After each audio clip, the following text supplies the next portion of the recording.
Dans cette vidéo consacrée à la troisième partie du livre Système 1, Système 2, on va s'intéresser à la confiance excessive dans ce que nous croyons savoir et notre incapacité à reconnaître l'étendue de notre ignorance. On tend à surestimer la compréhension que l'on a du monde. L'illusion de compréhension. Elle passe par le biais rétroactif, c'est celui qui nous fait dire après qu'un événement se soit passé « je le savais bien ». En fait, quand un événement imprévu survient, on ajuste immédiatement notre vision du monde. Notre esprit élabore un récit sur le passé pour produire du sens. Par exemple, si vous regardez un match de football entre deux équipes, à la fin vous allez réécrire l'histoire en fonction du score. L'équipe gagnante est beaucoup plus forte que l'équipe perdante, et votre vision du futur et du passé de ces équipes a été revisitée en quelque sorte. L'esprit humain a du mal à se remémorer des états de connaissances passées. Lorsque notre vision du monde change, on perd de notre capacité à se souvenir de comment on pensait avant que les choses changent. La difficulté à retrouver des convictions passées fait qu'on va sous-estimer à quel point on a été surpris par les événements passés, et cela peut engendrer le biais rétrospectif.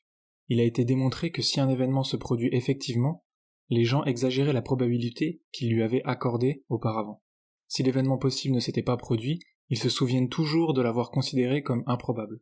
D'autres expériences ont montré que les gens avaient tendance à exagérer non seulement l'exactitude de leurs prévisions d'origine, mais aussi celle des autres. Ce biais a des conséquences sur l'évaluation qu'on porte à des décisions passées. Cela peut aboutir à reprocher à une personne une bonne décision qui a eu un mauvais résultat. Par exemple, c'est le cas d'une opération chirurgicale peu risquée qui entraîne la mort imprévisible du patient. Elle sera plus susceptible d'être considérée par un jury comme en fait une opération plus risquée qu'elle ne l'était et comme une faute par conséquent. Le fait de penser que le chirurgien devait savoir est une illustration de ce biais, car on se base sur le moment où la décision d'opérer a été prise, et non pas après le résultat. L'illusion de validité. L'idée que le futur est imprévisible est contredite constamment par la facilité avec laquelle on explique le passé. Avec du recul, tout semble avoir un sens. La validité prétendue des prédictions d'experts a été mise à l'épreuve dans une étude sur 284 personnes.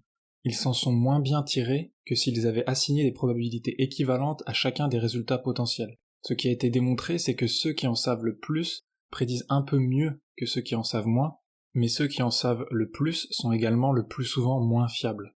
La raison, c'est qu'une personne qui a davantage de connaissances acquiert une illusion de ses capacités. Ce qu'il faut retenir, c'est qu'il ne faut pas voir dans une grande confiance la preuve de l'exactitude de la prévision. Ce serait même plutôt le contraire. En fait, la confiance subjective en un jugement reflète surtout la cohérence de l'histoire que la personne s'est fabriquée et l'aisance cognitive qui l'accompagne. Dans plusieurs études, les algorithmes surpassent les spécialistes. Par exemple, une étude sur la prédiction du prix du vin, les décideurs humains se sont montrés inférieurs à une simple formule de prédiction, basée notamment sur la température moyenne pendant l'été de la culture du raisin, la quantité de pluie durant les vendanges ou la précipitation durant l'hiver.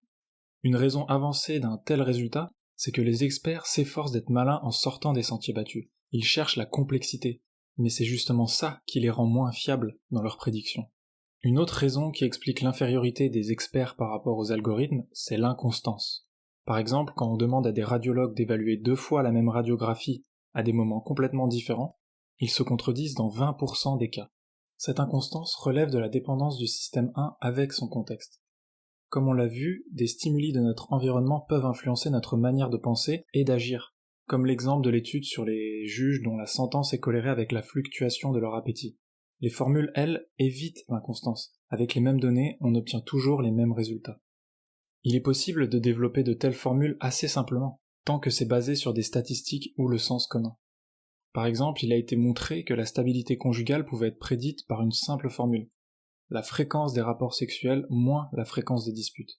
Souvent, ces simples formules pourront concurrencer l'avis d'experts. Dans tous les cas, il peut être au moins intéressant de se demander si on peut remplacer un jugement humain par une formule.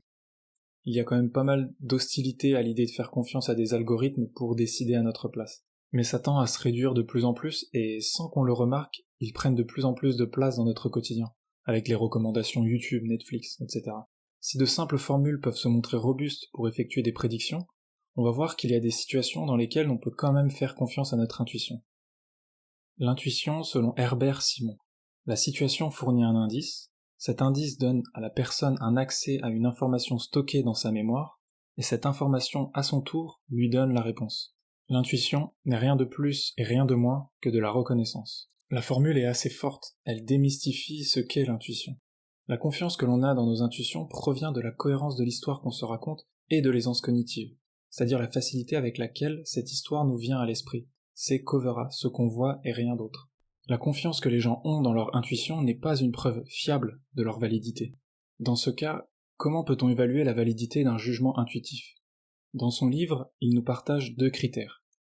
En premier, il nous faut un environnement suffisamment régulier pour être prévisible, et il faut également la possibilité d'apprendre de ces régularités grâce à une pratique durable. Quand ces conditions sont remplies, les intuitions seront donc probablement le fruit d'une compétence. Par exemple, dans les échecs, un joueur se familiarise avec des milliers de configurations. C'est par la suite que des mouvements intuitifs peuvent survenir. Le développement d'une expertise intuitive dépend essentiellement de la qualité et de la rapidité du retour, ainsi que de la possibilité de pratiquer. L'apprentissage de la conduite en est un bon exemple. Quand vous apprenez à passer les vitesses, vous avez un feedback immédiat qui vous indique si c'était le bon timing ou non. Et c'est aussi un exercice que vous pouvez répéter. Lorsqu'on se base sur covera, ce qu'on voit et rien d'autre, pour émettre un jugement, on a une vision interne des choses. On fait des prédictions en se basant sur les informations qui se trouvent à notre disposition. Un autre moyen d'affiner ces jugements et prédictions, ça pourrait être de faire appel à la vision externe, c'est-à-dire de consulter des informations sur des situations qui sont semblables à la nôtre. Un exemple un peu bête, ce serait d'essayer d'estimer la valeur de sa maison, vision interne, sans comparer avec les prix du marché, vision externe.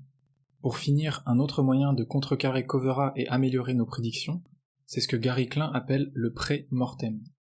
L'idée, c'est que lorsqu'on est sur le point de prendre une décision importante, c'est de faire comme si la décision a été prise, et ensuite de se positionner 1 an plus tard en se disant que le résultat est une catastrophe. L'exercice sera alors d'essayer d'expliquer cette catastrophe. L'avantage de cette méthode, c'est qu'elle légitime le doute. Elle nous encourage à identifier les points faibles de notre décision qu'on n'avait pas envisagés auparavant.